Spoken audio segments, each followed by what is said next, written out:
NBC आवाज और सैनिक इन्वेस्टर की तरफ से आप सभी सैनिकों का मैं हार्दिक अभिनंदन करती हूं। खासकर ब्रिगेडियर ए.के. गर्ग, बहुत खुशी है कि आज आप हमारे साथ हैं। भारत में आजकल आप हर दिन सुनते होंगे किस तरीके से देश की प्रगति हो रही है, किस तरीके से देश की उन्नति हो रही है, कितनी तेजी से भारत देश बढ़त की ओर कदम उठा रहा है। और उसकी बहुत अहम एक वजह ये भी है कि आज आप जैसे सैनिक जब सरहद पर खड़े होते हैं तो हम बिना किसी खौफ के, बिना किसी चिंता के अपने काम में और देश की तरक्की के लिए अपनी कोशिश में लगे रहते हैं। और हमारा सैनिक इन्वेस्टर एक ऐसी ही कोशिश है, एक छोटी सी पहल है जिसके जरिए हम आप तक पहुंचाना चाहते हैं वो सभी जानकारी जो आपकी पैसों की सुरक्षा के लिए आपकी मददगार साबित हो। क्योंकि कई बार घर से दूर बैठे या कई बार कुछ कारणों की वजह से शायद आप तक ये जानकारी नहीं पहुंच पाती है कि आप किस तरीके से अपने पैसों की बढ़त कर सके, अपने पैसों की सुरक्षा कर सके। तो जब आप हमारी सुरक्षा करते हैं तो ये कदम हमारा है कि हम आपके पैसों की सुरक्षा करने में थोड़े से आपके मददगार साबित हों। और इसके लिए हमारे साथ हैं मिस्टर बलराम, जो कि सीईओ हैं यूटीआई रिटायरमेंट सॉल्यूशंस के। ये आपको इक्विटी यानी स्टॉक मार्केट या इक्विटी लिंक से जुड़े जो निवेश के जरिए हैं जिससे आप पैसे कमा सकते हैं उसके बारे में जानकारी देंगे। हमारे साथ पंकज रंजन भी मौजूद हैं, जो कि जाने मानी प्रॉपर्टी कंसल्टेंट फर्म JLLM के मैनेजिंग डायरेक्टर हैं। आपको जानकारी देंगे कि कैसे प्रॉपर्टी एक जरिया बन सकता है निवेश का और कैसे प्रॉपर्टी से आप तरक्की का फायदा उठा सकते हैं। कार्यक्रम शुरू करने से पहले मैं ब्रिगेडियर गर्ग से रिक्वेस्ट करूंगी कि वो आके दिव्य ज्योति जलाएं हमारे एक्सपर्ट्स के साथ।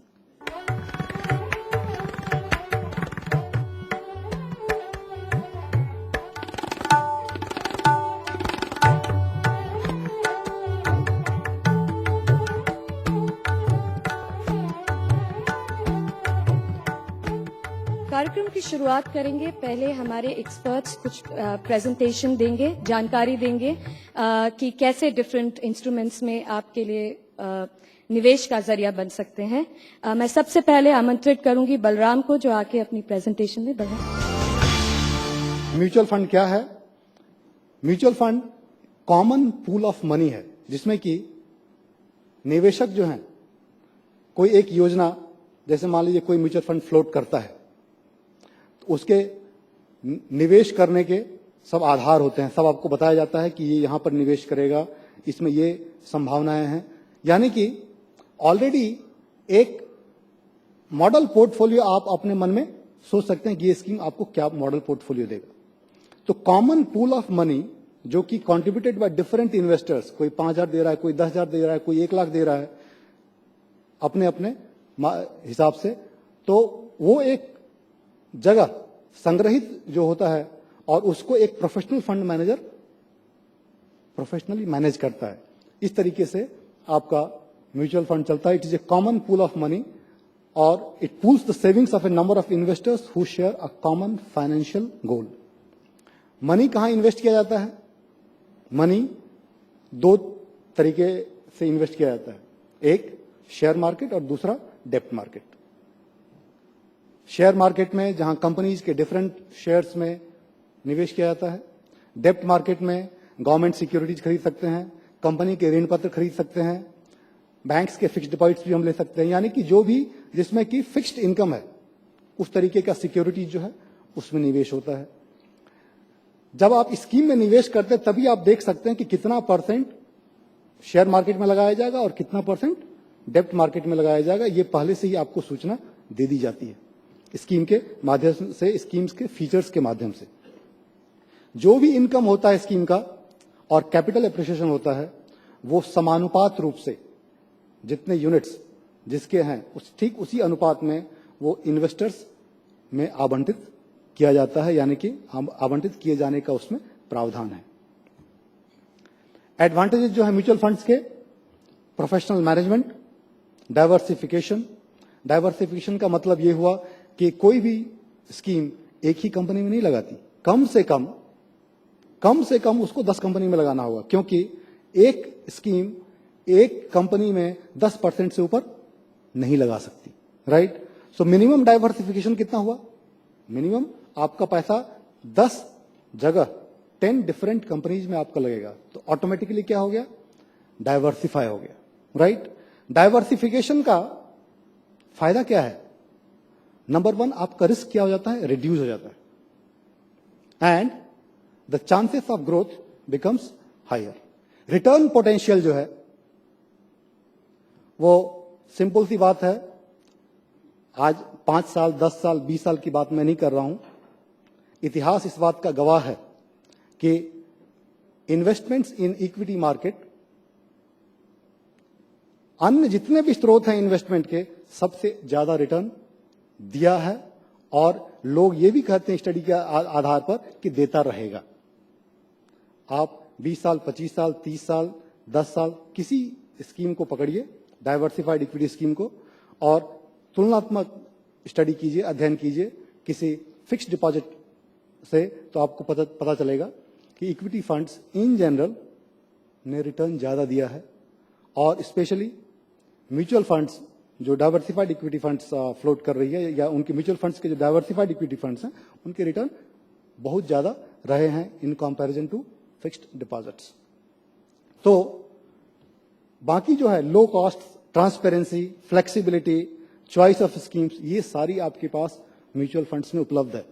Different there are so many schemes, कई सारी योजनाएं हैं।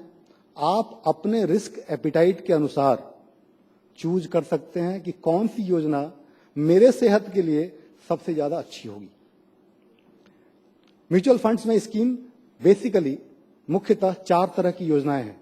एक इक्विटी स्कीम, जिसमें आपका सारा का सारा पैसा डिफरेंट कंपनीज के शेयर्स में लगता है, उसको हम कहते हैं इक्विटी स्कीम। जो सबसे आसान जरिया है निवेश करने का, उसको हम कहते हैं सिस्टमैटिक इन्वेस्टमेंट प्लान, सुव्यवस्थित निवेश। जवान बंधु जो यहां पर बैठे हैं, 500 रुपया प्रति माह, 1000 रुपया प्रति माह, 1500 रुपया प्रति माह, जो भी आप जितना आप सक्षम हैं उतना ही हर महीने एक स्कीम को पकड़िए, फॉर्म भरिए, अपना बैंकर से 12 चेक लीजिए, 12 महीने का, हर महीने की प्रथम तारीख का डेट का चेक काट के, और म्यूचुअल फंड ऑफिस में कोई माध्यम बनाइए, स्रोत बनाइए पहुंचाने का। Thank you very much. आप लोगों को बहुत बहुत धन्यवाद, आप लोगों ने ध्यानपूर्वक सुना, और आपके प्रश्नों का मैं इंतजार करूंगा। धन्यवाद। रियल एस्टेट में हम 3 जो कैटेगरीज को हम मानते हैं मेन, एक तो है रेजिडेंशियल, जो घर जिसको हम कहते हैं, एक है कमर्शियल मतलब दुकानें या ऑफिसेज, और एक है एग्रीकल्चरल, जमीन जिसे हम कहते हैं। रेजिडेंशियल में जो है हमारे देश में अभी भी 2 करोड़ घरों की शॉर्टेज है, 20 मिलियन घरों की। 2 करोड़ घर अभी भी इस इंडिया में डिमांड है, और जो बने नहीं है। तो मतलब अगर आज 2 करोड़ घर राइट प्राइस पर अगर लॉन्च हो तो उसके लिए डिमांड है। सो जो डिमांड वर्सेस सप्लाई अभी भी लिमिटेड है, तो डिमांड काफी ज्यादा है और सप्लाई अभी भी कम है, तभी आप देखिए प्राइसेस बढ़ रही हैं।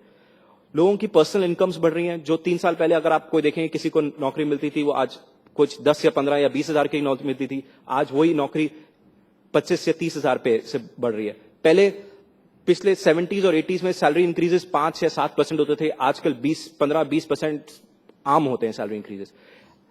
Investment avenues, opportunity, stock market में जैसे हम देख रहे हैं, इन्वेस्ट करा होगा जिन लोगों ने, उनके पैसा इतना बढ़ चुका है, तो वो पैसा जो है रोटेट होकर वापस रियल एस्टेट में किसी फॉर्म में कभी ना कभी आ जाता है। तो उसकी वजह से, सैलरी इंक्रीजेस की वजह से लोगों की जो वेल्थ है उसकी इंक्रीज होने की वजह से रियल एस्टेट में ग्रोथ हो रही है। आप लोगों को कोई ना कोई जैसे कहता होगा कि आप अगर रियल एस्टेट में इन्वेस्ट करना चाहते हैं तो आप कोई दुकान खरीद लीजिए या कोई ऑफिस खरीद लीजिए। मेरे हिसाब से द बेस्ट इन्वेस्टमेंट जो अभी भी है वो है मकानों में, बिकॉज जो 80% ऑफ इंडिया रियल एस्टेट जो है वो रेजिडेंशियल सेक्टर है।